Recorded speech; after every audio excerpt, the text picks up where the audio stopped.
Hello प्यारे साथियों, नमस्कार। आज हम बात करने वाले हैं बाजार दर्शन पाठ की, जो कि आपकी कक्षा 12वीं की किताब आरोह भाग 2 का गद्य खंड का दूसरा अध्याय है। गद्य खंड का कौन सा अध्याय है? दूसरा अध्याय है, जिसे लिखा है जैनेन्द्र कुमार जी ने। जैनेन्द्र कुमार जी के बारे में जानना जरूरी है कि इन्हें आधुनिक युग का प्रेमचंद भी कहा जाता है। इन्हें क्या कहा जाता है? आधुनिक युग का प्रेमचंद भी कहा जाता है। हमारी जो स्लाइड्स हैं उनमें बहुत सारी जानकारी जैनेन्द्र जी के बारे में दी गई है, लेकिन उसके इतर हम कुछ महत्वपूर्ण बातें बताते हैं जैनेन्द्र जी के बारे में, जो कि आपकी परीक्षा की दृष्टि से काफ़ी इंपॉर्टेंट रहेंगी। सबसे पहले तो जैनेन्द्र जी का जन्म कब हुआ था? 1905 में हुआ था, यूपी में हुआ था, अलीगढ़ में। ये छोड़िए, जन्म इतना ज़्यादा नहीं आता है। इनकी रचनाएं याद रखिए। रचनाएं, 2 रचनाएं याद रखनी होती हैं वैसे तो अपन एक ट्रिक के माध्यम से बताते हैं। इनकी रचनाएं हैं परख, परख, और इनकी रचना कौन कौन सी हैं? परख है, और याद रखिए आप पाजेब याद रखिए। क्या याद रखिए? पाजेब याद रखिए। और याद रखिए नीलम देश की राजकन्या। नीलम देश की राजकन्या। तो ट्रिक क्या है? ट्रिक ये है, जैनेन्द्र से याद रखो। जैन साहब बहुत पैसे वाले होते हैं, मतलब व्यापारी लोग जो होते हैं वो किसी की भी परख बहुत जल्दी कर लेते हैं। उनके यहाँ जो लोग होते हैं पाजेब पहने रहते हैं। पाजेब मतलब पैरों में पहनने वाली चीज जो होती है, क्योंकि पैसे वाले होते हैं। और उनकी कन्याएं जो होती हैं कैसी एकदम नीली रखी होती हैं, बहुत सुंदर होती हैं उनकी लड़कियां, है ना। ये ट्रिक है, जस्ट ट्रिक को समझिए, बहुत ज्यादा गहराई में नहीं जाना है, ठीक है। सुनीता भी इनकी एक रचना है। बाजार दर्शन जो है जैनेन्द्र जी का एक महत्वपूर्ण निबंध है, जिसमें गहरी वैचारिकता और साहित्य सुलभ लालित्य का दुर्लभ संयोग देखा जा सकता है। हिंदी में उपभोक्तावाद और बाजारवाद पर व्यापक चर्चा जो है पिछले एक डेढ़ दशक पहले ही शुरू हुई है, लेकिन यहाँ इस पाठ में जो है उपभोक्तावाद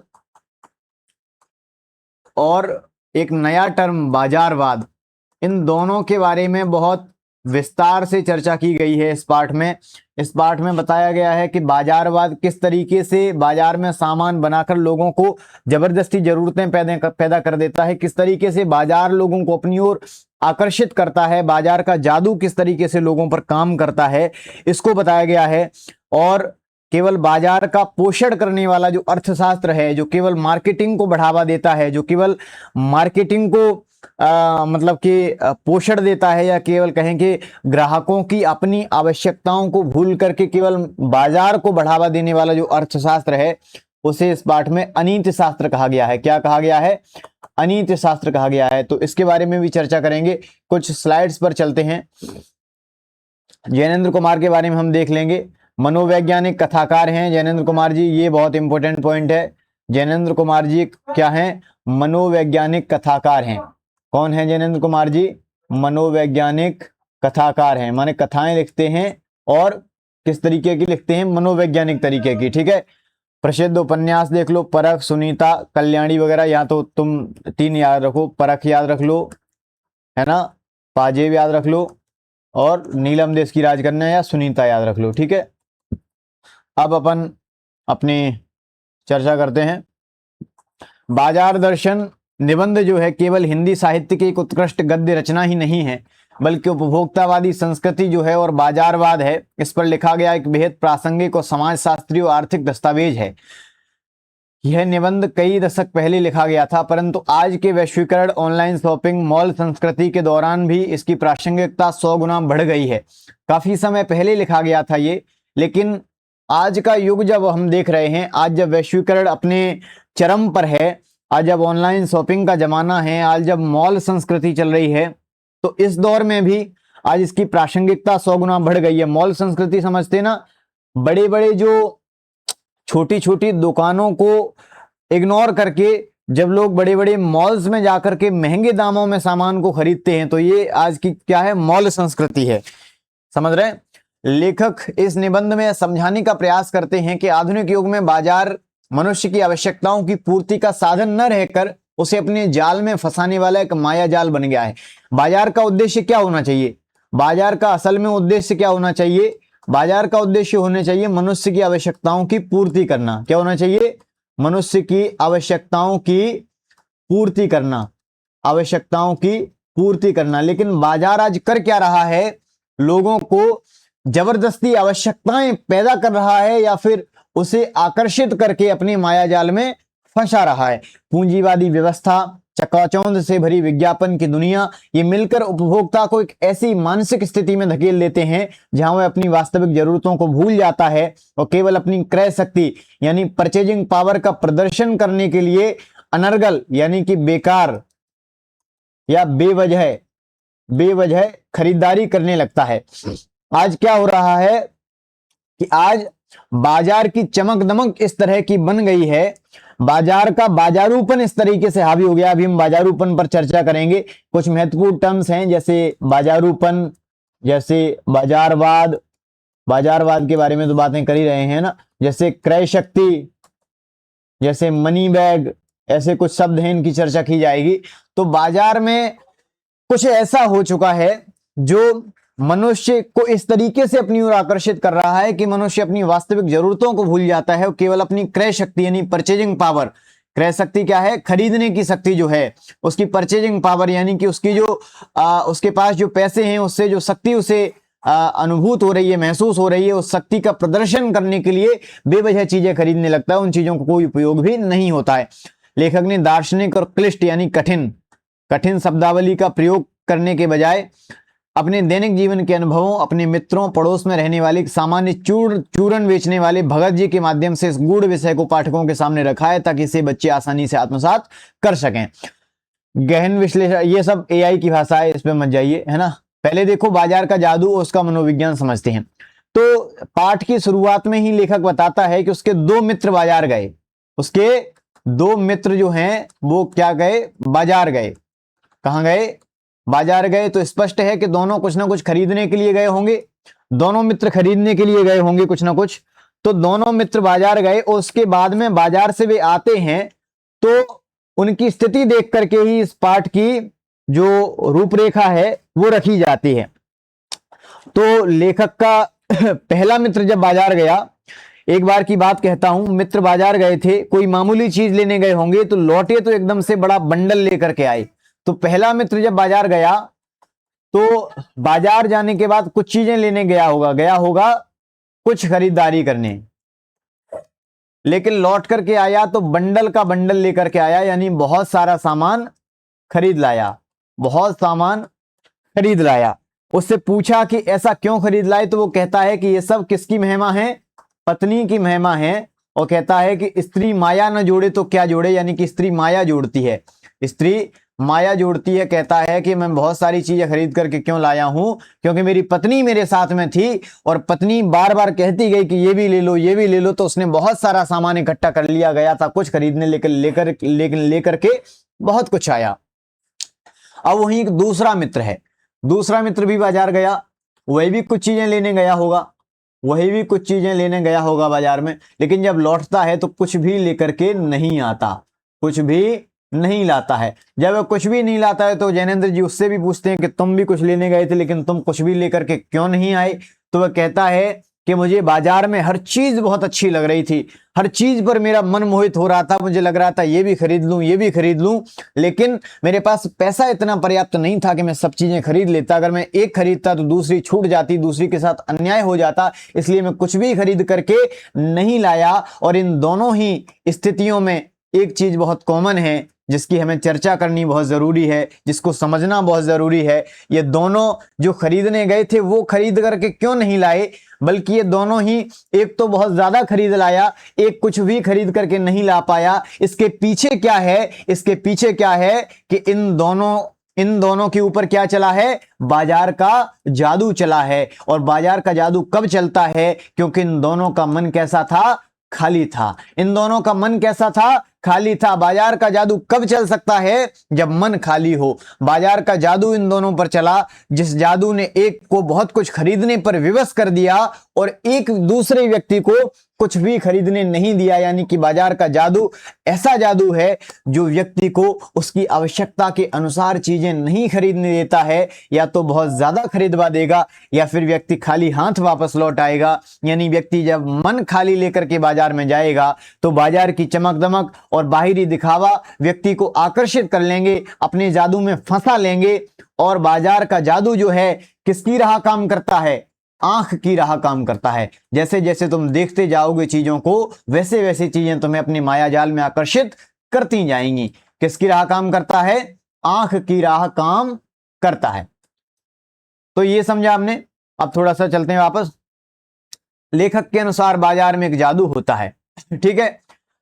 वे पहला मित्र अपनी पत्नी के साथ बाजार गया। मामूली सी चीज, एक लाठ खरीदने गए थे, कुछ भी मतलब नॉर्मल चीज खरीदने गए थे, बहुत ज्यादा खरीदने नहीं गए थे।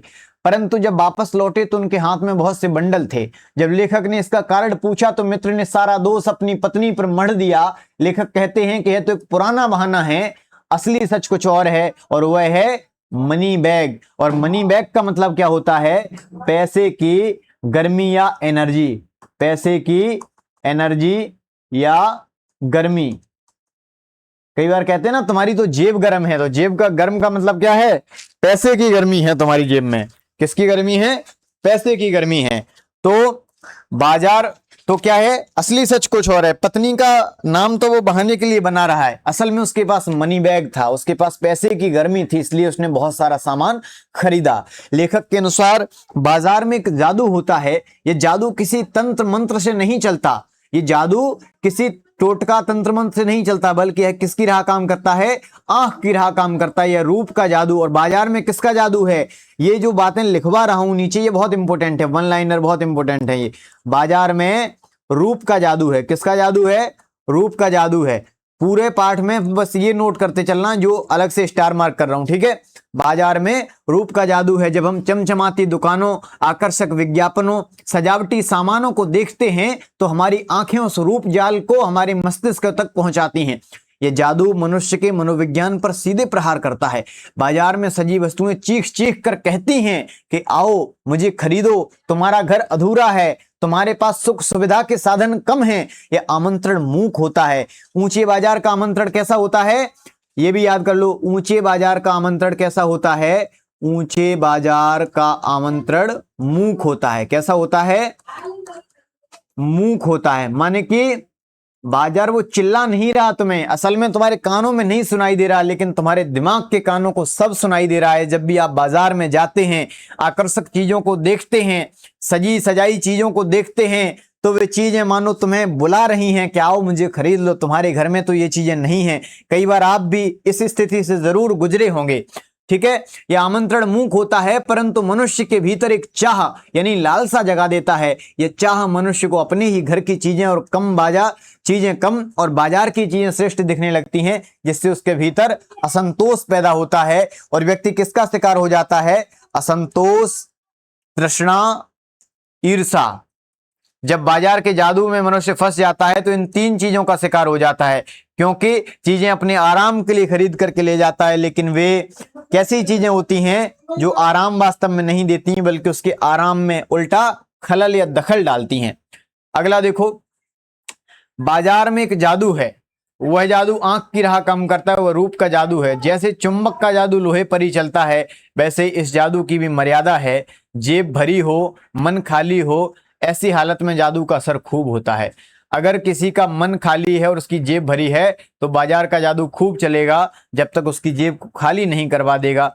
जेब खाली हो पर मन भरा हो तो भी बाजार का जादू चल जाएगा। मन भरा ना हो, मन अगर खाली है तो बाजार का जादू जरूर चलेगा। मन खाली है तो बाजार की अनेकानेक चीजों का निमंत्रण उस तक पहुंच जाएगा। कही हुई चीज भी लेने की होगी, ऐसा लगेगा। सब चीजें रसदार और जरूरी मालूम होंगी। यह सब जादू का असर है। जादू की सवारी उतरी कि पता चलता है कि फैंसी चीजों की बहुतायत आराम में मदद नहीं देती है, बल्कि खलल ही डालती है। उससे थोड़ी देर को स्वाभिमान को सेक जरूर मिल जाता है, पर इससे अभिमान की गिल्टी की और खुराक ही मिलती है। मतलब सांद्राव तो मतलब क्या कह रहा है कि बाजार का जादू जैसे ही मनुष्य पर चढ़ता है, कुछ देर तक तो उसका स्वाभिमान को सेक मिलता है। स्वाभिमान को सेक का मतलब समझ रहे हैं? उसके अंदर जो अभिमान है, उसके अंदर जो मतलब कह सकते हैं कि एटीट्यूड है या ईगो है उसका, तो कुछ देर के लिए उसका ईगो सेटिस्फाई होता है वो चीजों को खरीद करके। उसने महंगी चीजें खरीद ली, लेकिन बाद में जब वो देखता है कि वो चीजें बेकार में उसने खरीद ली, उसका कोई काम नहीं है, तो उल्टा अभिमान की गिल्टी की और खुराक मिलती है। तो मतलब कि उसे अंदर से बुरा लगता है। जंजीर रेशमी हो तो रेशम के स्पर्श से वह कम जकड़ने वाली नहीं होगी। जंजीर रेशमी हो तो भी रेशम के स्पर्श से वह कम जकड़ने वाली नहीं होगी। कितनी गहरी बात है। कह रहा है कि अगर कोई जंजीर है, जंजीर माने मनुष्य को बांधने के लिए बनाई गई कोई रस्सी है, तो भले ही उसको रेशम से क्यों ना बनाओ, रेशम मुलायम क्यों ना होता है, लेकिन वो जंजीर जो है अगर वह जकड़ेगी तो वह पर्याप्त जकड़ेगी, भले ही वो रेशम से क्यों ना बनाई गई है। ऐसा नहीं है कि वो जकड़ कम कर दे। इसलिए जब चीजें हम अपने कह सकते हैं कि ईगो को सेटिस्फाई करने के लिए अपने मनी बैग का प्रयोग करके, अपनी परचेजिंग पावर का प्रयोग करके चीजों को केवल दिखावे के लिए खरीदते हैं, तो वे चीजें जो फैंसी चीजें जो हैं कुछ देर के लिए तो ईगो को सेटिस्फाई कर देती हैं, लेकिन एट द एंड वे बाद में पश्चाताप का कारण बनती हैं। ठीक है, अगला देखो। मन की कुछ स्थितियां हैं जब जेब भरी हो और मन खाली हो, तो ऐसे में बाजार का जादू जरूर चलेगा और सबसे ज्यादा चलेगा। बाजार का जादू सबसे ज्यादा चलेगा ऐसे में। ठीक है, जेब खाली हो और मन खाली हो तब भी बाजार का जादू चलेगा, व्यक्ति को बेचैन कर देता है, कुंठा से भर देता है। लेकिन जेब खाली है, खरीद नहीं सकता। लेकिन मन अगर भरा है, मन भरा है, मन में फिक्स है कि मुझे यही लेना है बाजार से, तो बाजार का जादू नहीं चल सकता है। ठीक है, मान लो मन अगर बंद है, तो मन बंद होने का अर्थ है सारी इच्छाओं का अंत हो जाना। केवल परमात्मा के लिए संभव है। मनुष्य का ऐसा हो ही नहीं सकता कि उसका मन शून्य हो जाए। सांसों की सीमा निश्चित है, इच्छाओं का अंत नहीं है। जिसकी कोई इच्छा ना हो ऐसा कोई संत नहीं है। कुमार विश्वास जी की ये पंक्ति है। तो ये तो मनुष्य में हो नहीं सकता, लेकिन अगर मन भरा हो, लक्ष्य स्पष्ट हो कि मुझे यही लेकर के आना है बाजार से, तो ये सबसे अच्छी स्थिति। ऐसे में बाजार का जादू नहीं चल सकता है। भगत जी जो हैं वो इसी का एक उदाहरण है। आगे भगत जी की चर्चा की जाएगी। ठीक है, भगत जी का चरित्र देखो। भगत जी क्या है? निबंध के उत्तरार्ध में यानी अंत में लेखक अपने पड़ोस में रहने वाले एक अत्यंत साधारण परंतु चारित्रिक रूप से महान व्यक्ति भगत जी का परिचय देते हैं। भगत जी पिछले कई वर्षों से चौक बाजार में चूरन बेचने का काम करते हैं। कहां पे चूरन बेचते हैं? चौक बाजार में चूरन बेचने का काम करते हैं। उनका यह चरित्र उपभोक्तावाद के इस दौर में एक प्रकाश स्तंभ की भांति है। भगत जी के जीवन के निम्नलिखित बिंदु विद्यार्थियों के अनुकरणीय हैं। अब ये तो एआई की भाषा है ना। नियमितता और संतोष की पराकाष्ठा। भगत जी प्रतिदिन घर से चूरन का डिब्बा लेकर निकलते हैं। वे चूरन बेचने के लिए ना कोई बड़ा विज्ञापन करते हैं, ना कोई एडवर्टाइजमेंट करते हैं, ना ही ग्राहकों को आवाज लगाते हैं कि मेरा चूरन ले जाओ। उनका एक निश्चित नियम है, केवल 6 आने की कमाई करते हैं। मान लीजिए उनने 4 आने चूरन में लगाए हैं तो 10 आने का बेच देंगे। 6 आने की जैसे ही कमाई हो जाती है उनकी, वैसे ही बचा हुआ चूरन बच्चों में मुफ्त में बांट देते हैं। कभी 6 आने से ज्यादा एक भी पैसा नहीं कमाते हैं। कितना महान व्यक्ति है। ऐसे में जहां बाजार में लोग एक दूसरे को मार काटने पर, झूठ बोलने पर, यानी कि दंभ पर उतारू हैं, उस दौर में केवल 6 आने कमा रहा है, बचा हुआ चूरन बच्चों में मुफ्त में बांट दे रहा है ना। भगत जी पर कभी मंदी का असर नहीं होता। चाहे बाजार में मंदी हो, चाहे महंगाई हो, उन पर असर नहीं होता। उनके चूरन का स्वाद हमेशा एक जैसा रहता है। काफी ईमानदार व्यक्ति है।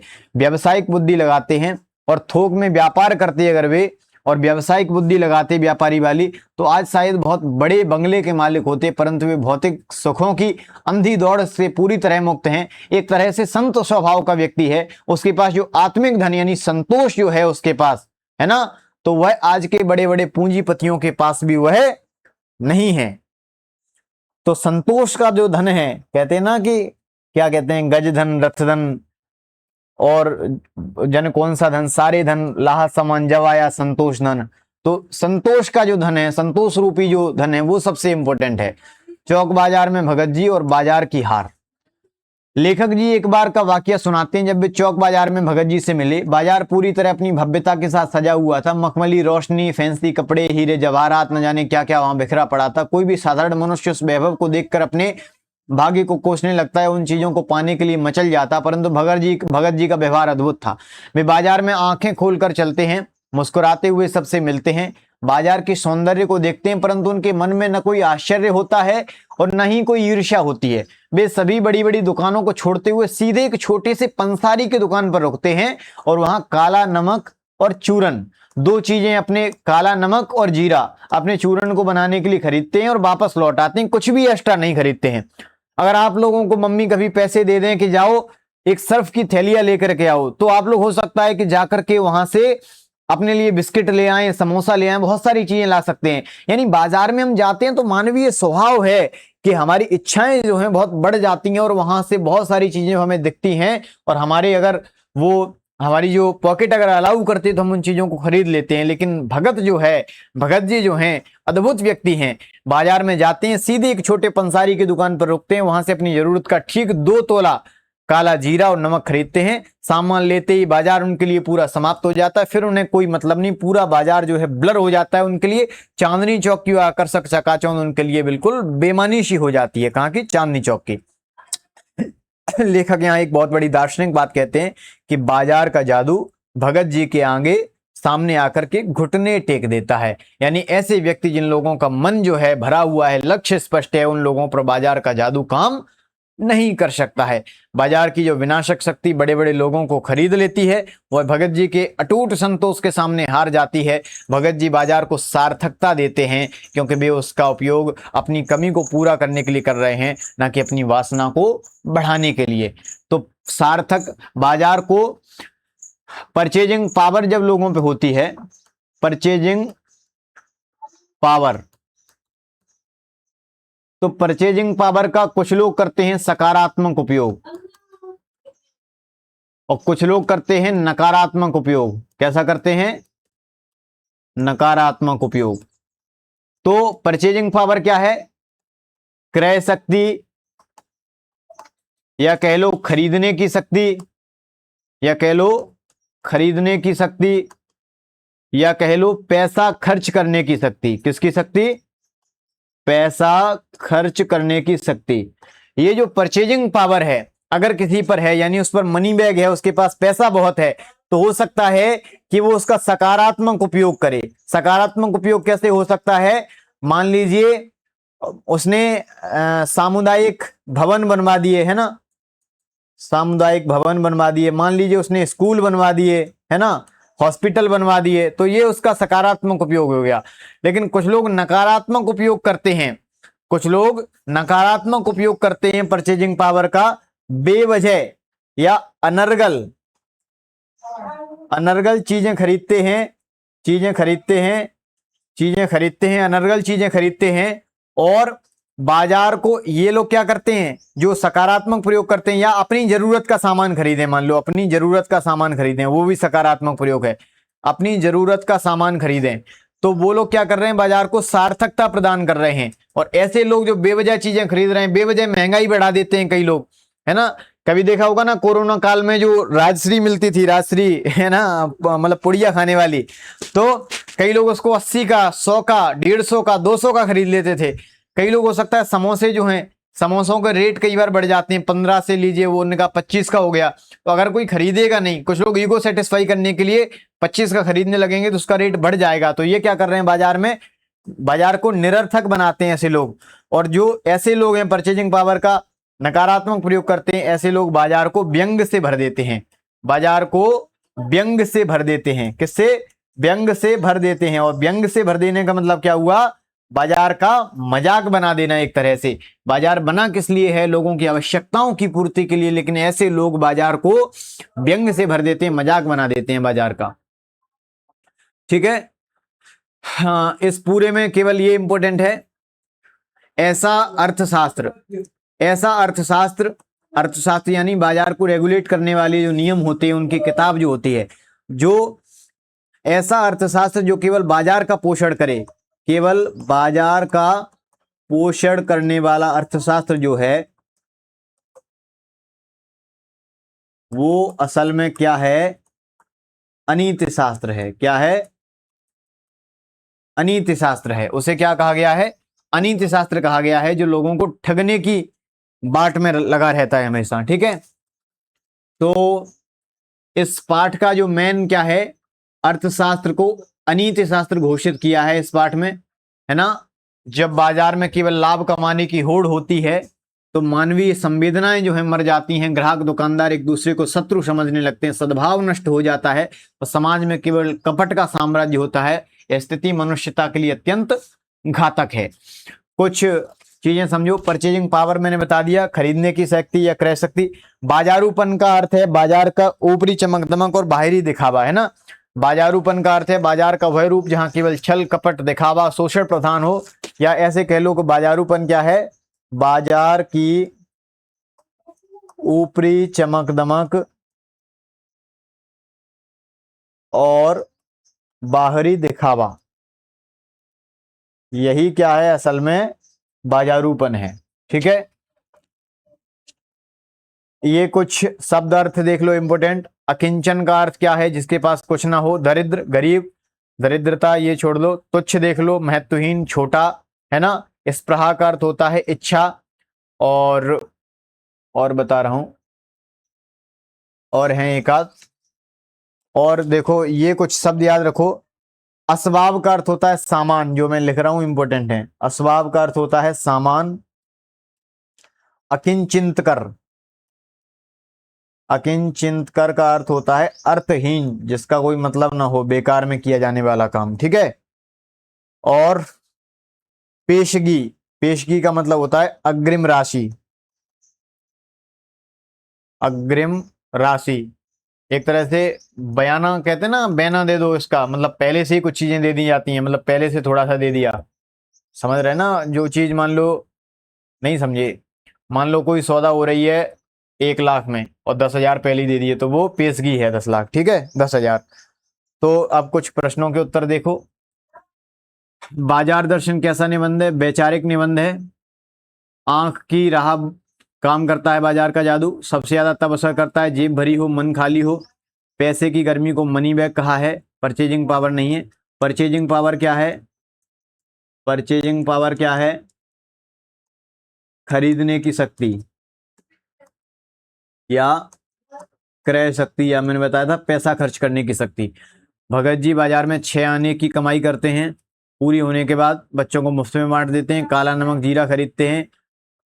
जो छल कपट बढ़ाता है ऐसे अर्थशास्त्र को अनीति शास्त्र कहा है। क्या कहा है, अनीति शास्त्र कहा है।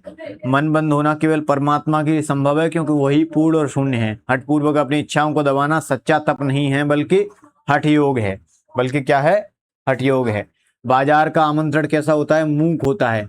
ठीक है, जो लोग बिना जरूरत के खरीदते हैं सामान, भी बाजार का क्या बढ़ाते हैं, याद रखना, बाजारूपन बढ़ाते हैं। बाजारूपन बढ़ने से समाज के व्यक्तियों के बीच सद्भाव घट जाता है। मूल संदेश निबंध का यह है कि संतोषी और लक्ष्य केंद्रित होना चाहिए। तो अब कुछ एनसीईआरटी के प्रश्नोत्तर देखो। बाजार का जादू चढ़ने उतरने पर मनुष्य पर क्या असर पड़ता है।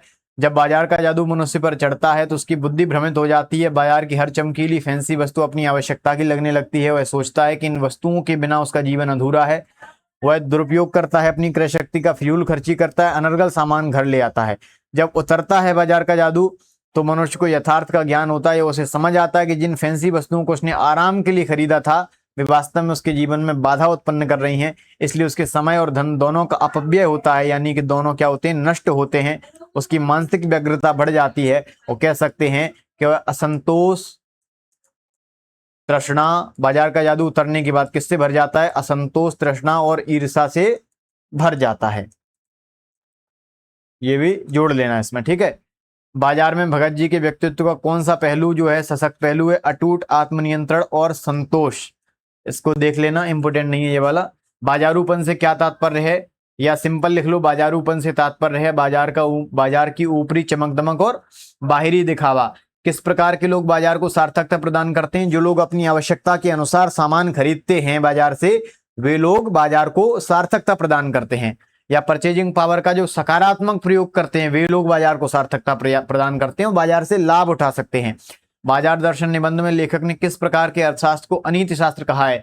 वह अर्थशास्त्र जो सिर्फ बाजार का पोषण करता है, या पूंजीवादी अर्थशास्त्र जो है उसे अनीति शास्त्र कहा, या इसे ये लिख सकते हैं, वह अर्थशास्त्र जो सिर्फ बाजार का पोषण करता है उसे जैनेन्द्र कुमार जी ने अनीति शास्त्र कहा है। क्यों कहा है, इसका रीजन ये देख लो, है ना। इसके बाद में कुछ एक्स्ट्रा क्वेश्चन है।